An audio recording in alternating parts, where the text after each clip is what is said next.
Okay, it's 1 o'clock on the West Coast. No, East Coast. It's out. Hey, on some coast, someplace, it's 1 o'clock. Hello, America, and all the ships at sea. Yeah. So we have a fantastic show. Leah Daniels here in the house, and of course, Johnny, is always a pleasure to be with you. How you doing? I'm How's your doing very weekend? well. We had a little get together last night for my impending, birthday, so it was a nice it was like 10, 15 people gathered at a local Irish pub. It was very, very sweet, very nice. All right, you actually Nice time. know that there's that many people that really will show up for you. That's good. Well, I think they all assumed I'd be buying drinks, so a lot of people were disappointed and left almost immediately. Yeah. Yeah, I understand. I have a similar situation here. So, Leah, how you doing? Welcome, welcome. Glad to have you here. I'm wonderful. And So excited to be here, watching your guys' streams, and now I'm on the other side of it, so I'm excited. yeah, it's cool. It's cool. How did you and Johnny meet? Are you you known each other for 150 years or something close to that? I feel like it. I feel like we have. No, Johnny, I happened to it was just everything happens for a reason. I got started doing the research, the rabbit hole, and we could talk about that later, but I put, a post out in the narrator Facebook world in one of the mini groups saying, "Hey, I'm looking for a coach if anybody has any recommendations." And Johnny slid into the comments, and I forget what you said, but we messaged each other, and then we got on the phone, and you're like, "I hate going into the comments. I just feel dirty when I go into the comments like that, but I just thought it was the right time. I just shoot it out there so that you could shoot me a message, and then here we are." And that was my first impression of you, and I'm like, "We're gonna get along great." And so, yes, and then we started coaching from there. So it was a happenstance, a happenstance Facebook Yeah, post. it was I was visiting my friend whose birthday it is today, Nick Salamone, a brilliant actor and, playwright out in lovely LA. Joanna and I were out there at his house, and, what happens is you do get Don, we've all seen on Facebook, people say, "Hey, who's a good coach?" And or Mhm. whose audiobook should I listen to and stuff. And I see so many people saying, "Listen to mine," or "I'm a good coach," and I'm thinking, "Gosh, yeah, I think I'm a good coach, but Yeah. I just don't like that." It's Yep. something I don't like to take credit for things my students do. I don't like any of that. So it's hard, but it depends how the person who asked the question phrases things. If I feel like, look, and I just tell them there's a lot of great coaches. I'm happy to chat with you if you'd like to talk. But Yep. that's because there are great coaches. Yeah. I think in New England we have great Oh, coaches all the time. But I don't. mhm. It's in this world you have to sing your own praises a little bit, and that's the most uncomfortable part of it for me. And I I think just many don't. performers are that way where first, Mhm. I have some peers that are in the same business that I'm in, just like you do, who call themselves experts, and I always thought, "Ah, I know Really? so little, even about the things I know a lot about, maybe Yeah. compared to some of my friends." But I hated the term expert because it always implied, "Oh, you know more, you know enough," and I never feel that way. So, but at one point, I started putting in my notes, I'm an expert at this, I'm an expert at that.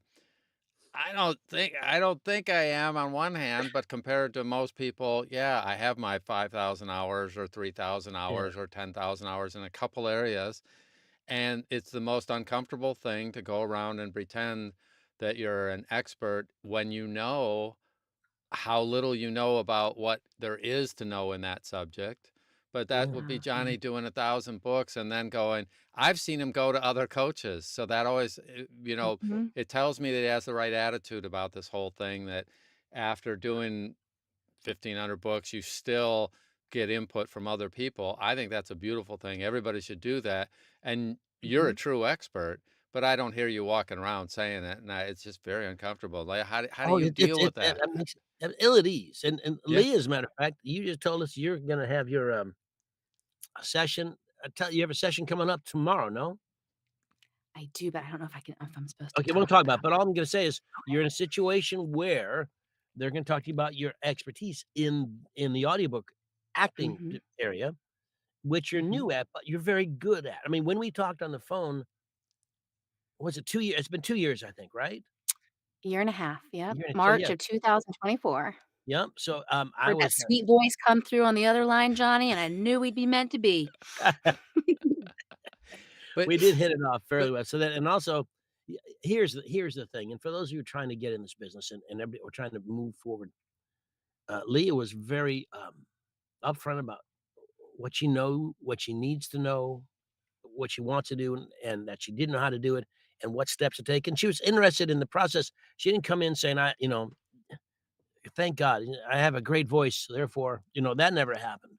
Um, she wanted to know how to do it, and she had a real reason, and she told me about her background, hit it off. I mean, and I will tell all of you out there, if you ever have questions about coaches, I'm happy to share some great coaches for you. I know my rate is high, but that's because I make more money using my hours to record books than to coach, so I don't wanna charge you my audiobook rate. But Mm, there are coaches who work with you, and Don knows this from his stuff.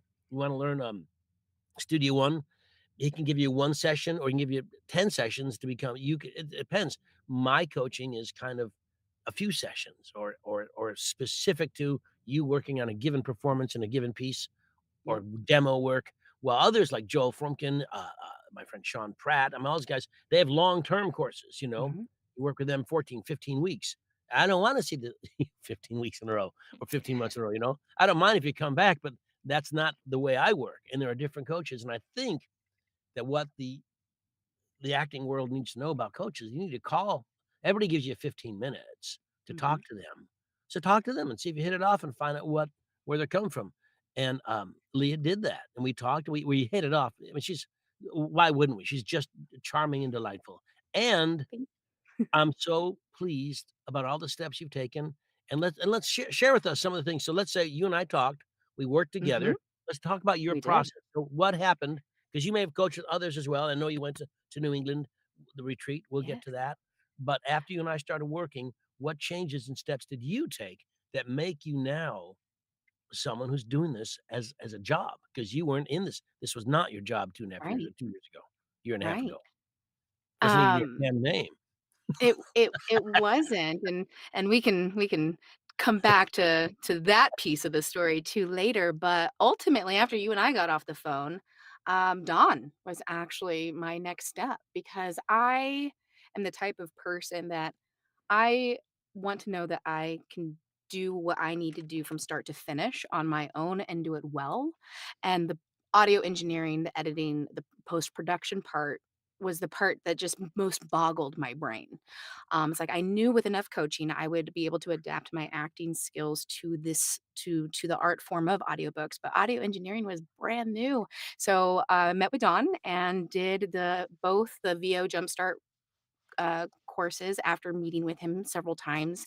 And I felt like I could conquer the world after that. And once I felt confident in the audio engineering editing part, which I know some people don't learn, for various reasons, but I wanted to.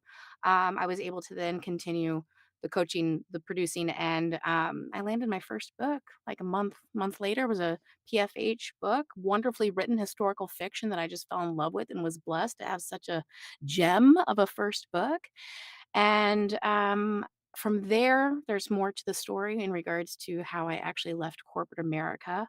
But I did leave my corporate job, in October last year so I could focus on kinda treating my first full year in audiobooks like a freshman in college. Went to New England, the New England Narrator Retreat the Monday after quitting corporate. So I left corporate America on Friday, and I boarded a flight on Monday to Boston. Um, and it was the first Monday in, like, 10 plus years I felt like I could breathe, but then also being surrounded by all of you. Don was there, Johnny put it on, hosted it, and just being immersed with what was now my new community, was the most perfect way to spend my first week away from corporate America, embarking on this new chapter. So I continued doing what I could in regards to finding good projects. I don't have as many projects under my belt as I would like to, but what I do have is curated. I was very picky. And then I went to Audiobooks at Sea. With Joel Frumkin in April. It's actually where I spent my 40th birthday. And that was wonderful. And so that's how I learned about his acting for audio program that you mentioned. And I actually have 1 week left. I'm in session That's great. 16 Oh, of that, wonderful. next week. So I just really took this year as it wasn't about getting all the credits. It wasn't ab and I don't like even like calling it credits because every project is special and has its own purpose in your portfolio, at least for me, that's how I try to look at it.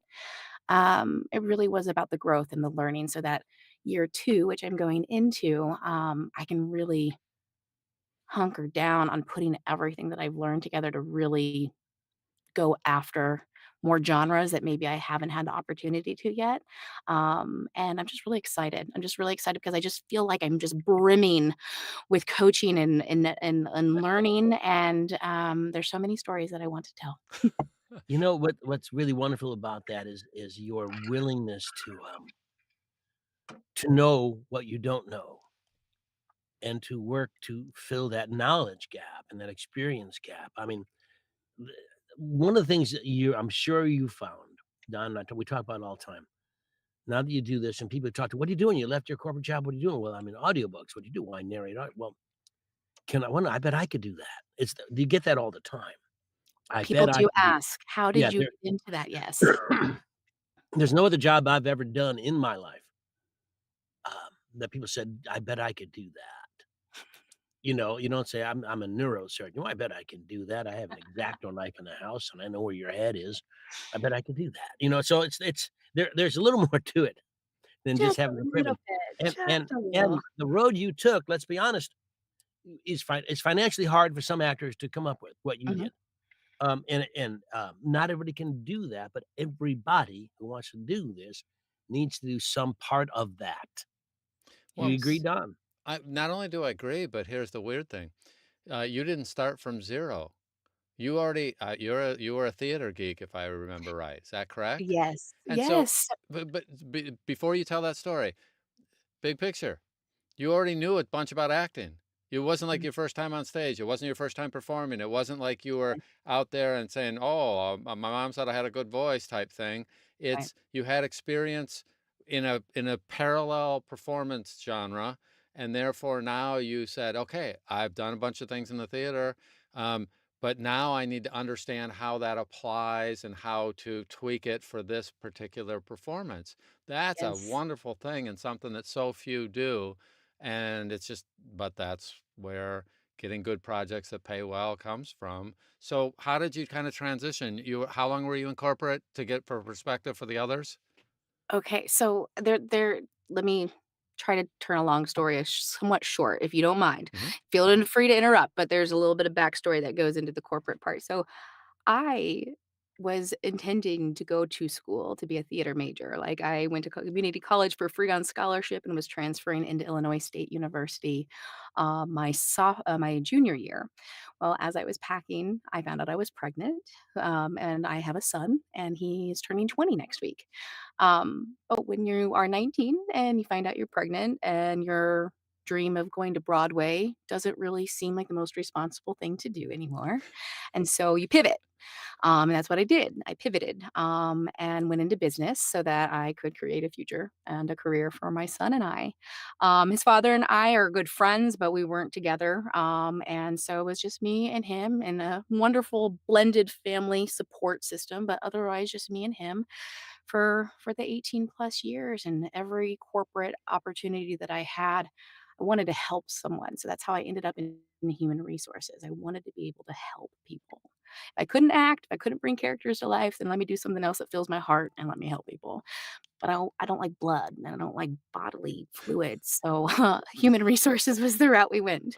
And I love Wait, leadership. what could you have picked in corporate America that would have been blood and body Well, she fluid could have been a based? Well, nurse. let me tell you, halfway through my career, I was an HR manager at a manufacturing plant during COVID, and I actually never got to quarantine because our location, we built circuit boards for ventilators. So, it was through the whole pandemic, we were working, never able to work from home, but I mean, I was expected to clean up human bodily fluids as an HR manager, and I'm like, "I did not go to school Wow. for this. I'm not above or beyond doing anything that needs to be done, but, like, I that's, like, environmental services stuff, like, no thank you, please, no thank you." Oh, But wow. so you wear a lot of hats in HR, and ultimately, the reason why I went into HR to help people, the empathy part, you just kind of lose battles, and over time, it really starts to, um, beat down on you. And so I eventually just thought it was the places maybe that I was at just wasn't the great fit. I needed leadership that was employee centric. I needed leadership that would give me the resources to help employees. And so my last job was my big executive opportunity in the banking industry. And the people were great, leadership was great. I had all the things that I ever needed, but I was really struggling with doing all the things that I wanted to with all the regulations, and everything, and then also having just struggles of wanting to make sure that I was doing everything as perfect as I could because that's kind of what our leadership expected, and it just took a toll. It just eventually took a toll. I ended up losing 3 employees in a matter of a month, or excuse me, in the matter of a year, and just little by little, it just all really became a struggle to see myself in this career for long term. And so, long story short, that gets me to how we got into this, into the season of Elise. That's my real name is Elise, but I go by Leah Daniels. Getting into audiobooks and coming across Johnny, and that was because I was with my little sister, and we were driving in downtown St. Louis, and my family had seen me. They were worried about me. I was just not the same. I was just not the same over the last couple of years. And she goes, "Sis, I knew we'd get here one day, and this is important." And I go, "What do you mean you knew we'd get here one day? This is everything I've worked my career off for. I've worked my butt off to get to where I'm at. I'm an executive. Like, what do you mean you knew we'd be here?" She goes, "But you were never meant for corporate America, sis. You were a creative. You were meant to perform. You were meant to bring characters to life. And that was what you were building your life for until you found out you were pregnant with Christian. And you did what my big sister does. You pivoted and you decided to climb a different mountain. And in order to do that, you had to walk away from your dream. And I just want you to know at the time, she's like, Christian graduates in May. And I am going to drop the F bomb because it's important for emphasis. She goes, he graduates in May and you don't fucking have to do it anymore. And it was that moment that the light bulbs and the bricks like all went off and hit me at the same time. I'm like, what do you mean I don't have to do it anymore? And it just allowed me, that was the right timing. If she had said this to me a year ago, I don't think it would have hit the way it needed to, but it was a perfect storm, perfect timing.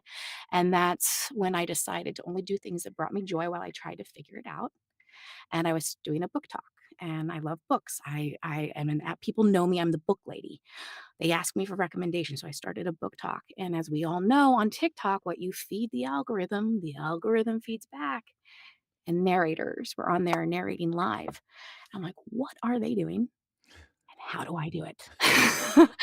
And that is really the catalyst that put me down the rabbit hole of research, and I'd always wanted to be an audiobook narrator. I'd researched it years and years ago, but I didn't have a theater major. I wasn't near Chicago. I'm in the middle of Central Illinois in cornfields. I'm not near a studio. So I just didn't think it was ever anything for me, but then the boom of COVID and home studios happened, and then it all of a sudden became possible for me. So that is a very long story, kinda still long, but I shortened Well, it here as much as I could. are you still in, South Central Illinois? I am smack dab in the middle. I'm in, right in the Decatur, Illinois area, Yeah, so we're about 3 hours south of Chicago. yeah. Well, I know where it is. Um, Yeah, you're well, from what the my Bronx. takeaway from that story is, and I think everybody should take this away, is that here's a lovely young woman who was held back by her kid and finally said, "That's enough of that kid, and I'm gonna do my," and you threw the kid at the curb and moved on to your own world. Is that the takeaway? Right. Yeah. Yeah, Damn pretty kid. much. Damn that Christian. Yeah. He's the No, but coolest here's kid the ever. thing. There's something important about this. A lot of people get into the audiobook narration world, and even in its acting in general later. Um, there is when I was young and telling me I wanted to be an actor, I said, "Yeah, what are you gonna do instead?" Um, and majored in the things you're not supposed to major in, and did all this. There's always a feeling that, well, acting is a bug, and you'll grow out of it. The desire to be on stage, the desire to perform. And I'll be honest with you, every working actor I know needs to be a working actor, needs to act. It's part of their lifeblood, part of who they are. It Mhm. not only defines, it enriches, it crystallizes them. If you can do something else, I rest suggest and happily do something else, you should do something else because this job, whether it's audiobooks, e-learning, whether it's on stage, whether it's anything, there's a lot more no's than yeses. Mhm. You know, you have the batting average of a Mhm. left-handed catcher who's 38 years old. You know, you're just not gonna the hits don't keep coming. So, you know, I and people say all the time, I know I'm Johnny Heller. I know that. I audition for books and get turned down all the time. Mhm. And for a lot of people, they go, "Oh, how could that they don't believe that happens." It does all the time. I mean, on the other hand, I also get offered books I don't have to audition for, probably more than others. But a lot of things I audition for, I don't get. Yeah. And the same as you and anybody else, you Mhm. do the audition and you don't hear anything. Nope, That's how not a the business word. works. In the Yep. same way, and you know, you do monologues for stage, you try and get in commercials, try to get in film, TV, all the opportunities, there's myriad opportunities to perform. Most of them they say no to you for whatever reason. Yeah. And you don't know. And in our business, here's Leah, lovely, lovely sound. But let's say Don writes a book, puts it out there, and you audition, and Don says, "Wow, that sounds like that girl in junior high who dumped Yeah. me for the football guy. I don't. She's really good, but I don't like the sound of her voice." Right. Has nothing to do with you, and Yep. you will never know. That's why you didn't get the gig, but that's why. That's It why I don't is. hire Johnny because he sounds like my girlfriend in junior high, and I don't like her. And, we gotta. By the way, so the chat coming through to the final, I'm seeing them. Keep chatting, and I'm gonna ask the questions because it's not coming through today. So I've got two questions, so I'll do them in order here. But Chris Walsh asks a great question. Other than the sign in Johnny's booth, what is the one piece of advice that he gave you that you continue to use? Oh, I was gonna say um, honestly, it one of the things that really helped me transform the way I approach it is pretending like my best friend is right here in the booth with me. Who am I telling my story to? And not being the presentational, but truly that conversational flow. And it has been a game changer for me. And it really is a psychological change when you're performing. But if I just pretend like I'll even look at her, like I'll pretend she's in the booth here with me and I'm like sitting at the bar telling her this story. And that's been probably one of the biggest takeaways from my time with Johnny. No, that's very, very cool. I'm gonna get the other question, and then Johnny, you can respond and expand on that. I love hearing about your trajectory, Leah, and I love hearing that you're going after books that feed you in a positive way. So that's really more of a comment. That's from Margaret. Thanks. That's not one of the things that I know that you're big on is mental health or what mental well-being. But please explain from your perspective what's the right terms, and tell Yeah. us a little bit about. I mean, I'm into being mentally healthy. I don't do anything for it, but, Yes. clearly, So I think for me, and I talk about it, and I do talk about it often because I wish I would have had somebody that I could talk to about.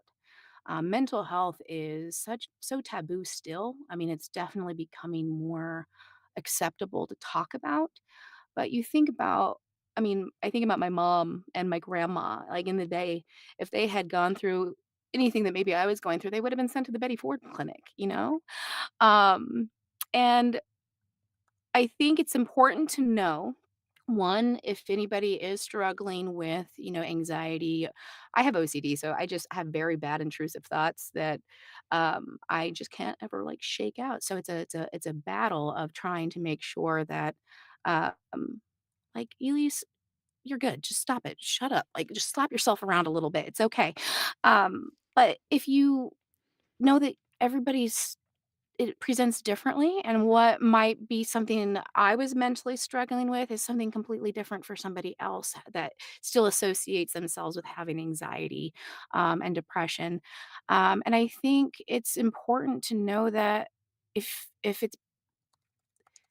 it's never too late to make a change and the life changes that you can, to get yourself out of a situation that's toxic, whether toxicity can be a lot of different things, and so for me, I just knew I was never truly meant for corporate America, and so I had to make a plan, and so I needed to make sure that I could still support myself while pursuing my dream, so I found different things to still bring income in, and so for me, that was substitute teaching, door dashing. I've become an audiobook proofer as well, helping my fellow narrator friends, so all the things that I'm doing are things that are filling me up.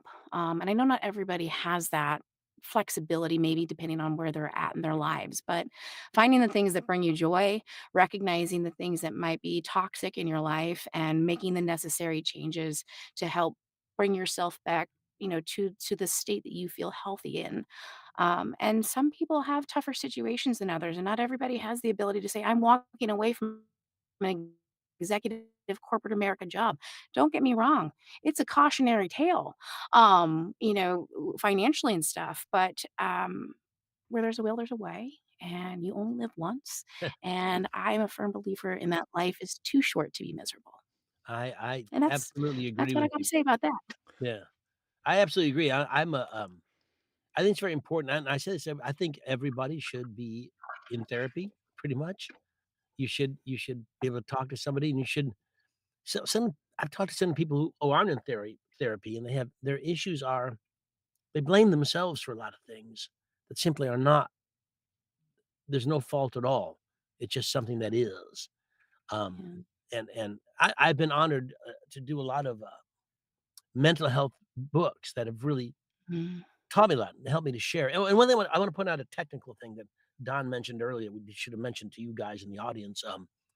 Your questions that come in, Don can see them, but, Lee and I cannot, just the way it is today. So if you are saying something, say, "Why isn't Johnny saying something about it?" Because 'Cause I'm not seeing anything. So Don is the arbiter of comments that are responded to. Yeah. He is the master arbiter. Oh, thank you, Don. Yes, that's but, I mean, in terms of what here's an amazing thing about what you've done and what you're doing. Everything you're doing seems a wise choice to me. Well thought out, well planned. It's not grasping at straws. You had an idea and a plan. Now, and what we haven't said that needs to be said and be clearly said is you're also talented. Oh, thanks. You are. I mean, I recognized the first time we talked, I recognized talent. I will never lead someone around I don't know what the rose burst, whatever the hell that you say. I'll never blow smoke up there and say, "Look, yeah, you're gonna be great." I'm not gonna say you'll never do this because I don't know, because there are some really horrible actors who do this. So, it's conceivable that no matter how shitty you are, you might get to do this for a living. That's not up to me, so I'm not gonna say no, but I'm also not going to, I'm gonna handle things a little differently. When you come to me as a student, when you come to Don as a student, if there's a certain innate talent, it's recognized immediately. And if it's larger than that, it's recognized immediately. yeah. And not only are you're sharp, you're pleasant, and you're talented. It makes a real difference.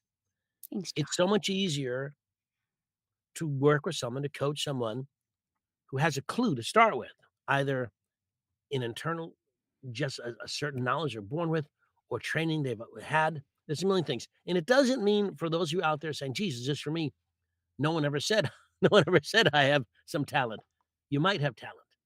All my life, a lot of times I was told I had none, and I knew I had it. Yeah. I did, Mm, I didn't grow up in a family that was supportive of what I was doing. mm, And so it was harder for me. So it was a complete break from a lot of things. And for some people it is. I'm one of the people for whom, no matter what else I did in my life, the only thing that ever brought me happiness, real happiness, was acting. mhm, mhm. And if that's who you are, if that's what you're about, you need to chase that dream. But I'll say it again, a cautionary tale. If you can't, if the there are other dreams that are just Yes, fine, so yes, it's okay. yes. Pardon me. And I think that I I had people tell me like, "Man, Elise, you're brave. Like, this is a really courageous thing to do." And I'm like, "Well, I don't know. Some people might call it a midlife crisis. I call it a midlife awakening." I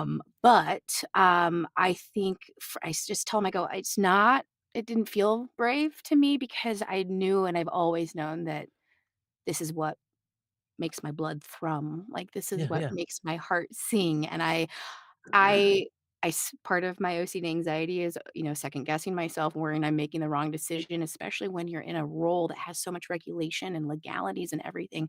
I have never second guessed myself stepping out on stage. I've second guessed myself in audiobooks because 'cause I'm still learning, but, like, I don't I just you just know, like, you just know, Well, in your and performance background, wouldn't you say that no matter what you're doing, you're always it's a consistent learning process. yeah, It never it stops. is. That's why you still seek out coaching sometimes Yeah. depending on the project, like, we're always growing, and I did have an author give me one of my first books, give me some feedback of some changes, and he was really happy with, how receptive I was. I go, "Listen, I'm in an industry that if I get butthurt about every piece of feedback or review, like, I'm not gonna go anywhere. Like, I have to choose which of this information applies to me and what I think is a foundational or, I don't know what word I'm looking for in my performance, or is that just somebody just another flavor maybe, who knows, you know?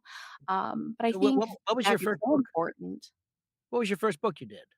My first book, was Girl Braiding Her Hair, by Marta Molnar. It was a dual timeline historical fiction and lovely. It was lovely. It was lovely. Who was it I for? Do you remember? but, it was an indie project. Okay.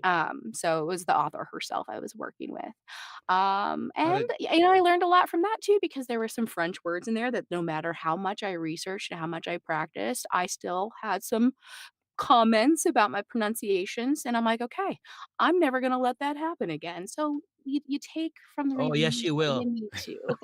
I Yes, know, yes, you will. but I don't wanna, like, knowingly say that that's gonna happen. I'm gonna try my damnedest to make sure it doesn't. You Oh, know, I we had a guest, was it last week we had Christine Vam on from Curated Audio? Yep. Mm. And I think I told the story then, I did a book about some Viennese serial killer, a true story, and in the middle of it is it's a page and a half of, basically Austrian or Germany, whatever the hell, and her husband is from the town that this guy was in, and that's Christine's husband.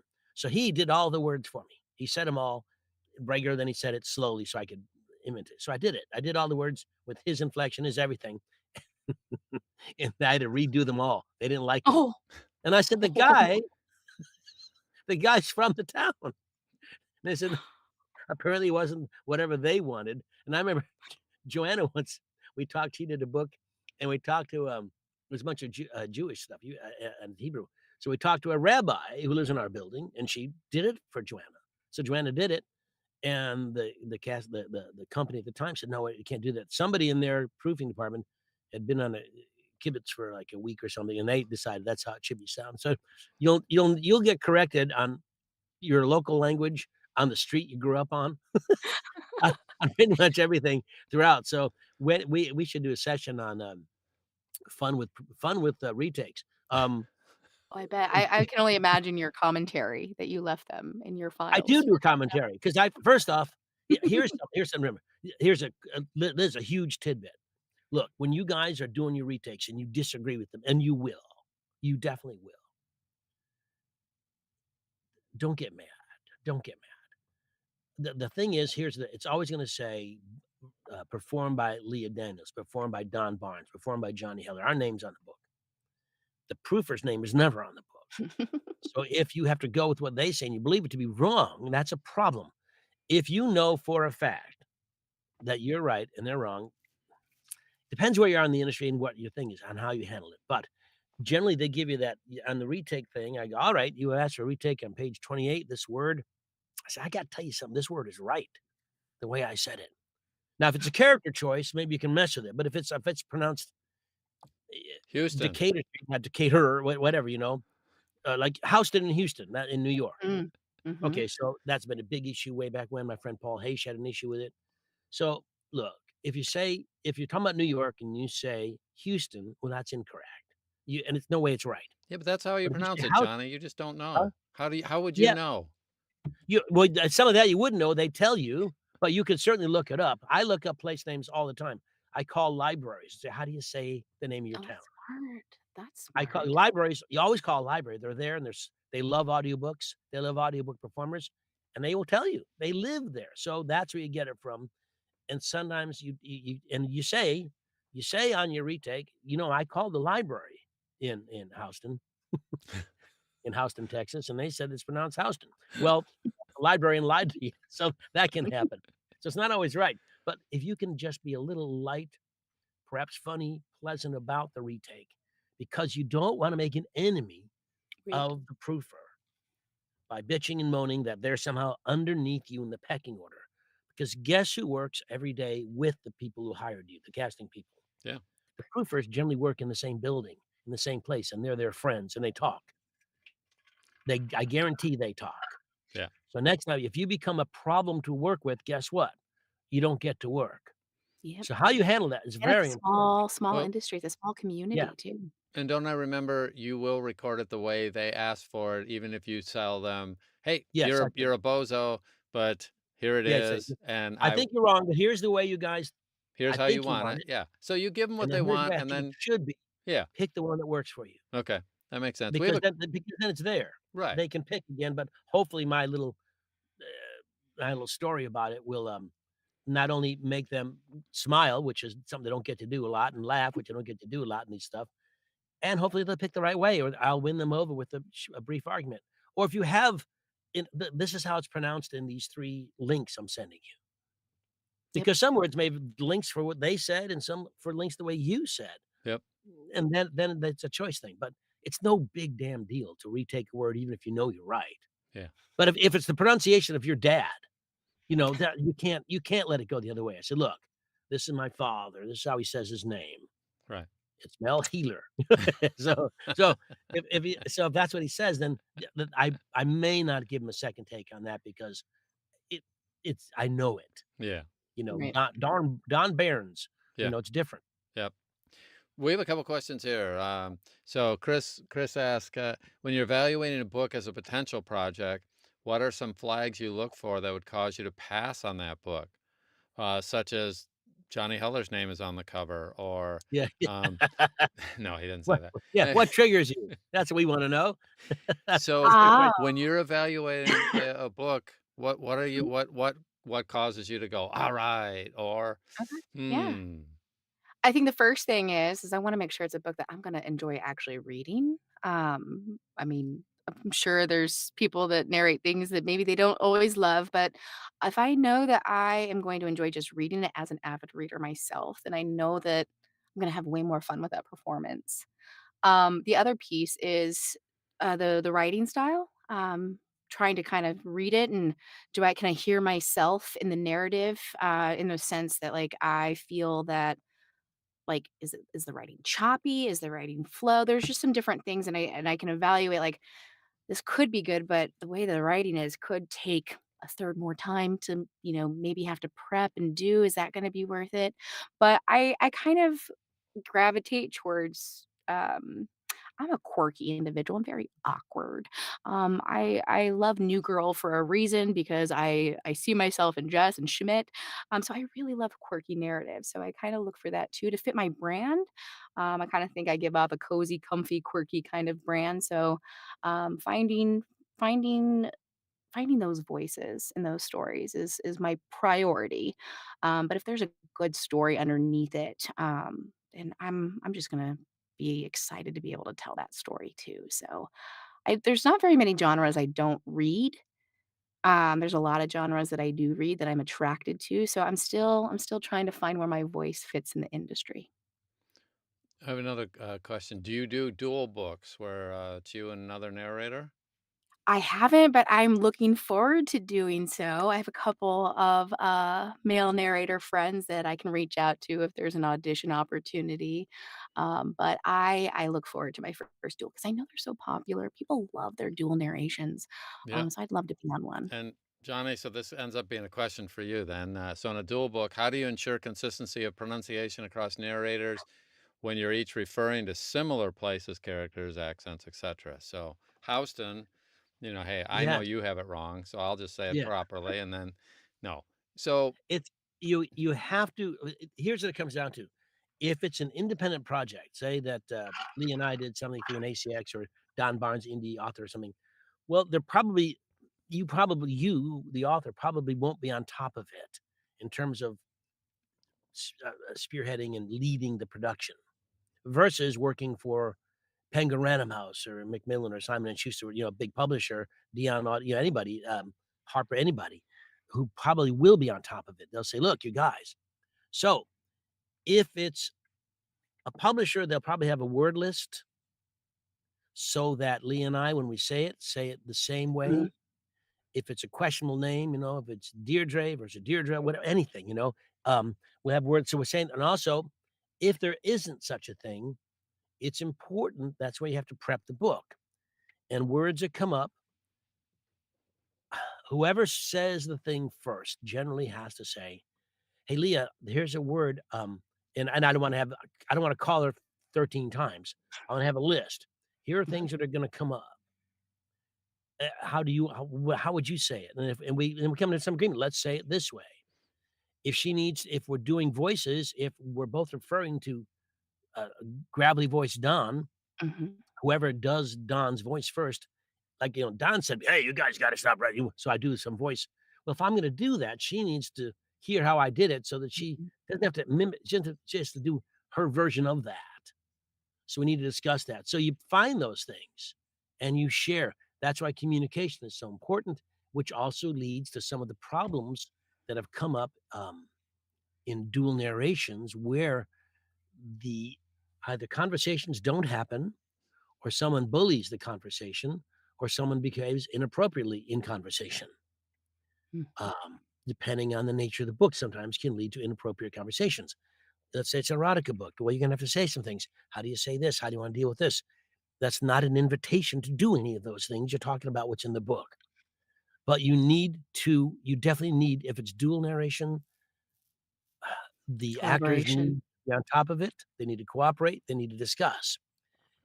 If someone is like, oh my, there's so many wonderful publishers and producers.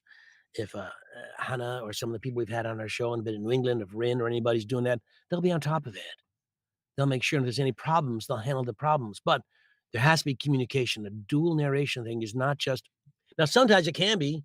There's no overlap. I'm just doing my stuff. Leah's doing her stuff. The editor mashes it together and off it goes. But if there are words and phrases that need to be discussed, then they need to be discussed, and you have to do that. I think it's part of professionalism to cooperate in that way. And if you don't cooperate, it becomes a problem not just for the performance, but for the end result, for the listener. What we do has to be for a good experience for the listener. Yep. Sorry, I got a little No, dictatorial. That's what I think. no, it's important. And I think from what I've learned, a lot of the publishers will provide like a collaboration type stipend to make Document or sure that you something, yeah. guys are working together too. So that's good to know. The same when someone proofs when you get somebody to prep a book. Like Don's got this new program that can basically prep a book.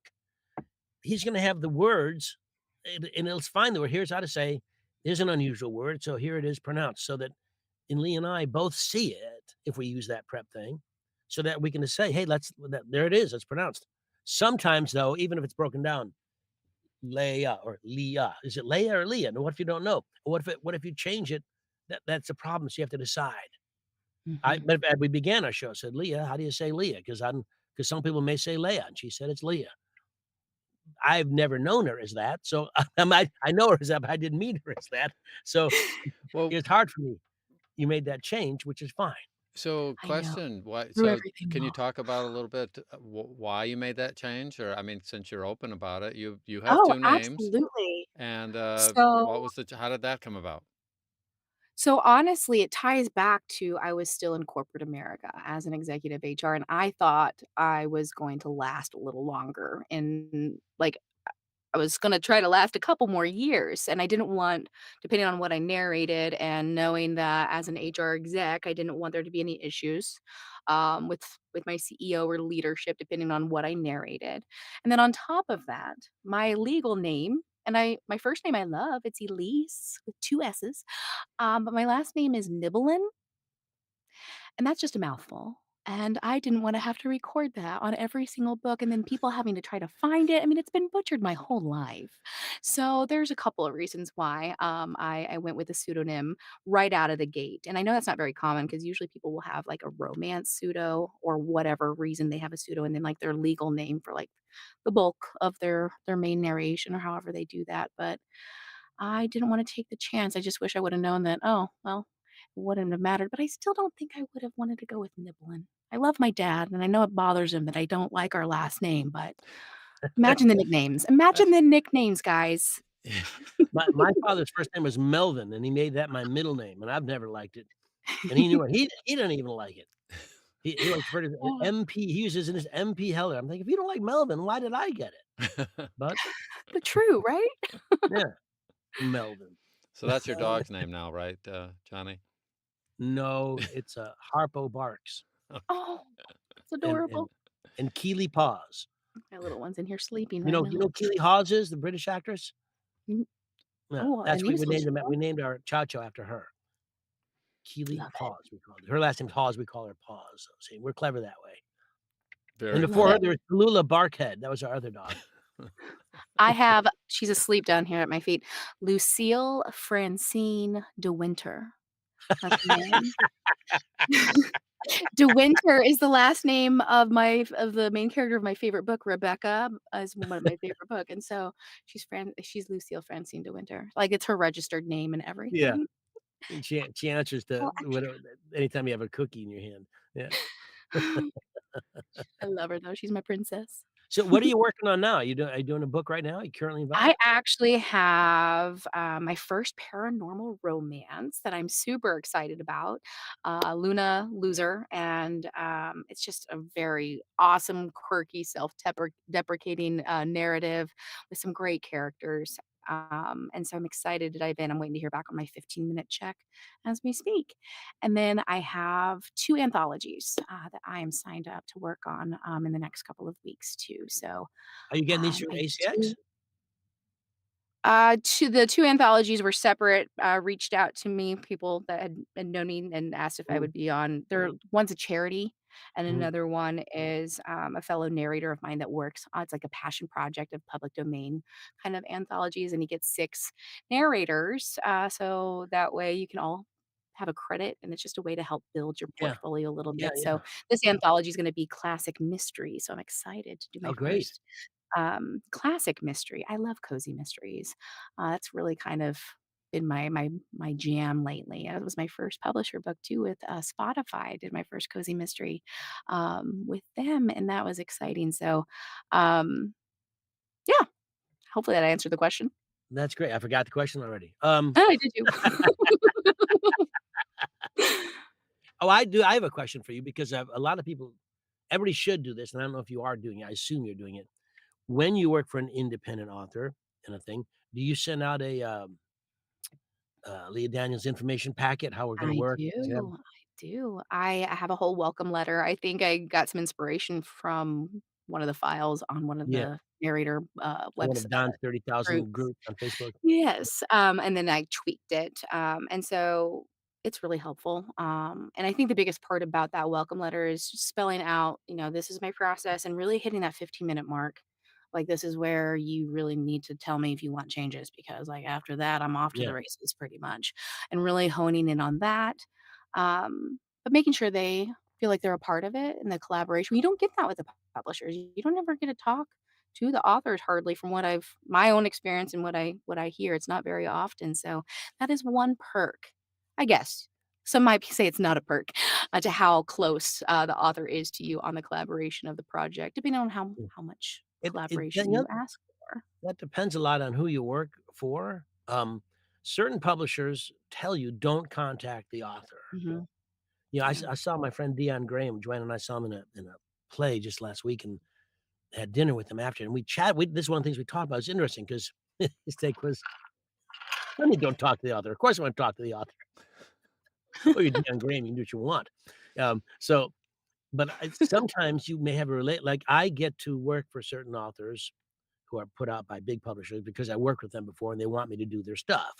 So if I have a relationship with them, it's important that you let the publisher. This is if not if you're working for If you're working for Don from, Simon& and Schuster versus Don, the independent author, if you're working independently, you're gonna certainly discuss with the author. If you're working for Don, the casting person from Simon& and Schuster, and you know the author, Leah Daniels, say, "Look, I have a relationship with her, so we're friends. I'm not gonna not talk to her. The reason I'm doing this book is she." So there's reasons. But you need to make it clear because some of the publishers have certain professional relationships with the author, and the author or the author's agent, depending on how big they are, don't wanna be bothered sometimes, Right. or sometimes the publisher thinks, "Put it all through us because this is a big get for us. We don't want some actor messing it up." So that I understand the reasoning. So if you're ever gonna have a conversation with an author and you're working for a publisher, just let them know that A, you want to talk to them, or B, that you already have a relationship with them. Yep. We just came out with Smart. the Gales of November from John Bacon, who I've done all his books, and it's a great book on the Edmund Fitzgerald. And I said, and then said, if you have any pronunciation questions, I said, I'll just call John. Yeah, because I mean, he's a guy I can call and talk to. So it's not like, once you have a friendship, it's a friendship. I Right. don't abuse it. I don't call him every minute. Here's 15 words. I or send it to him and do it and stuff. And a lot of times, what's interesting, here's a learning thing. You don't realize the author doesn't know sometimes. A lot of times, their background notes for what happened, they found in some other book and some other research. And they included this happened at the Battle of Agincourt. How do you say Agincourt? I don't know. Right. That's where the battle was. So that's interesting too. They're Yeah. not they're experts on what they wrote, but not necessarily on the research that went into what they wrote. And an expert on That's what a good you point. write, DOG, I know how to write that. I don't know how to pronounce it.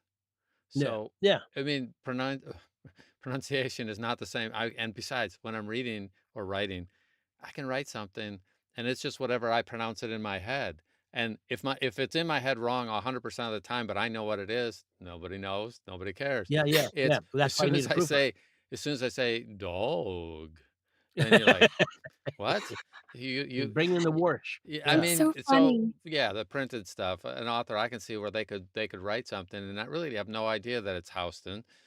Yeah. They saw the street name, and it was in New Yes, and they York. used it, right. They used it. They might be pronouncing it wrong in their head. Who Yeah. cares? So It's It's Main so Street, but in our funny. town, it's called Main Street. yeah. My best friend and I were reading, like, the Sarah J. Maas Throne of Glass series recently. She was listening to it on audio, and I was physically reading. And she would send me these texts asking me these questions about these characters. I'm like, "Who the hell is she talking about?" It's because I have been reading it and pronouncing it wrong, and she's spelling it the way that she's phonetically heard it, and it was just there was a lot of giggles. So it's really funny how that happens. So how do you research if you get stuff that you don't know anything about? Do you do all that up front, or do you do it while you're in the middle of recording? I mean, some people go until they You trip over know, something, or some people do a whole bunch of prep and think they have everything under control before. How do you do it? so this is what I do. I do a very intense prep, and I know eventually over time I won't have to do the extent that I am, but because I'm learning discovery and the beats and everything, like I heavily prep right now. But with the words that I don't know, I tried writing them all out phonetically, so that I would be ready when I got there. But I'm the type like I need to hear it, so I just underline it in red, and I make sure I always have either my dictionary.com or my Youglish, all my different various pronunciation sites up to help me get the clearest sound of it. And that's kind of what I've done, just how my brain works. And you like hearing it just before you record it, is that what I'm hearing? Like Mhm. if it's a chapter 15, do you prep like for chapter 15, or you do the whole book up front and then I do do the you whole book refer up to it? front, so that way, if I have any other questions that I need to, I have a running document of questions in my prep for the author, that they can answer real quick. Sometimes it's a short list, sometimes it's a long list, but then that way, before I dive into actual recording, all of my questions that I need from the author has been answered so that if I need to make final adjustments in my prep, I can do that. Ideally, once I get in the booth, I just I just wanna hit the ground running, and I don't want those hiccups, but the pronunciations, I just know that I do better hearing it right then, so that's the only time I have to stop, or just tongue I twisters in general.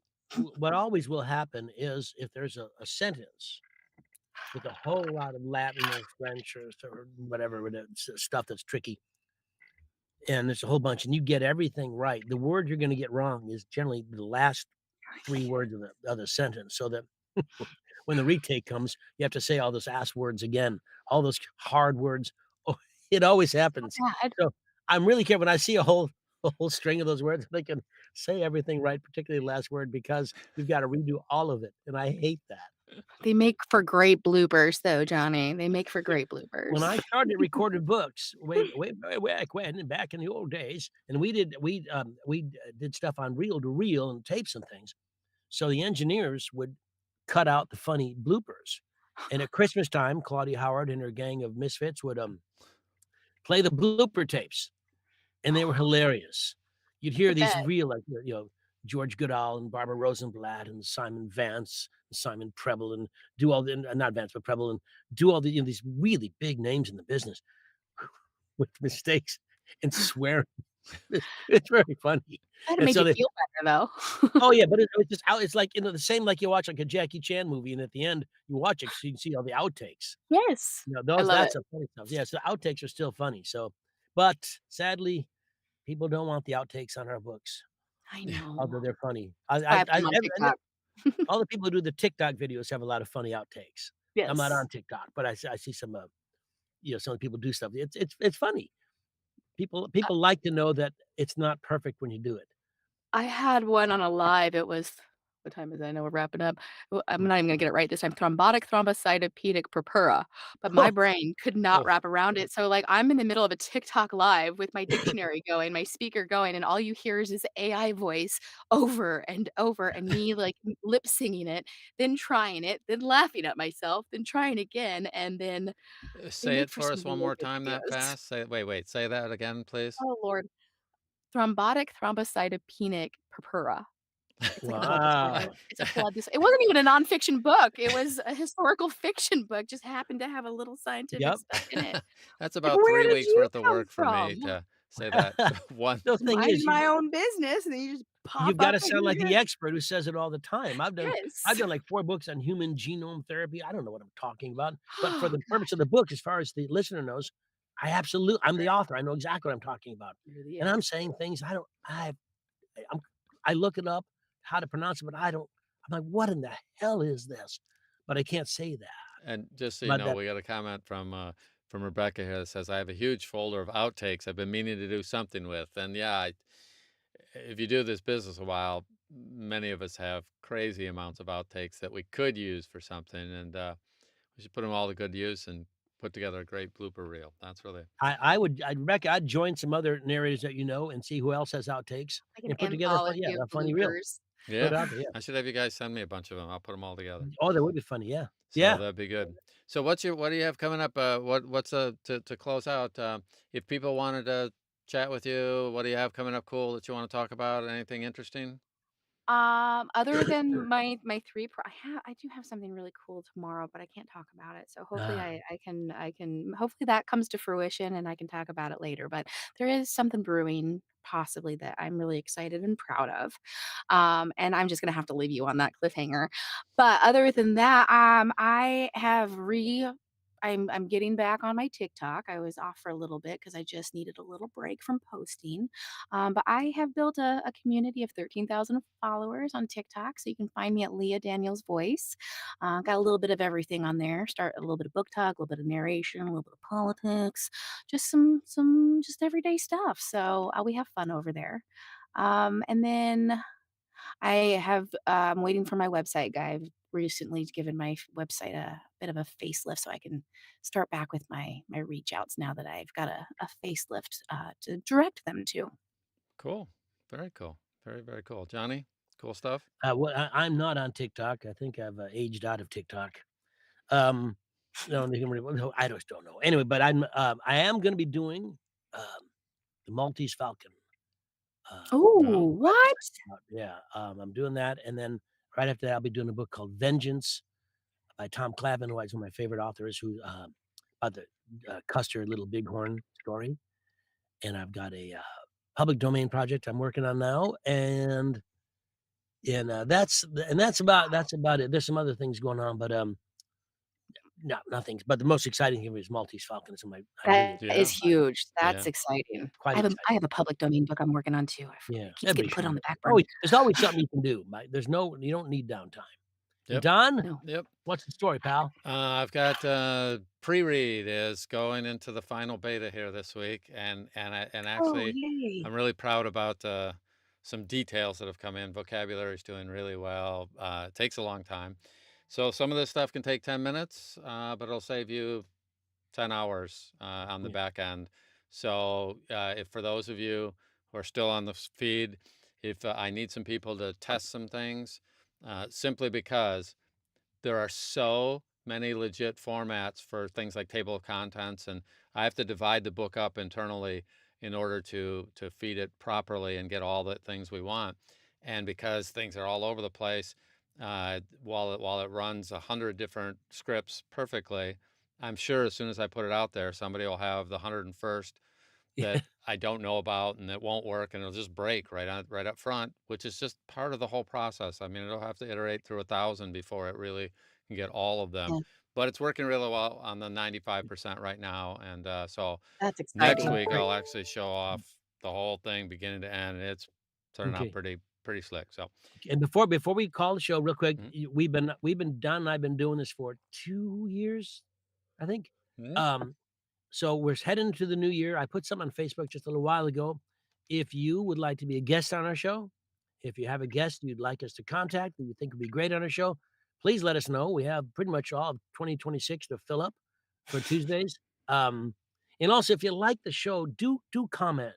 When Don posts that the show's on, a like is nice, but a comment's even better. yeah, Share the information so this thing can go bigger.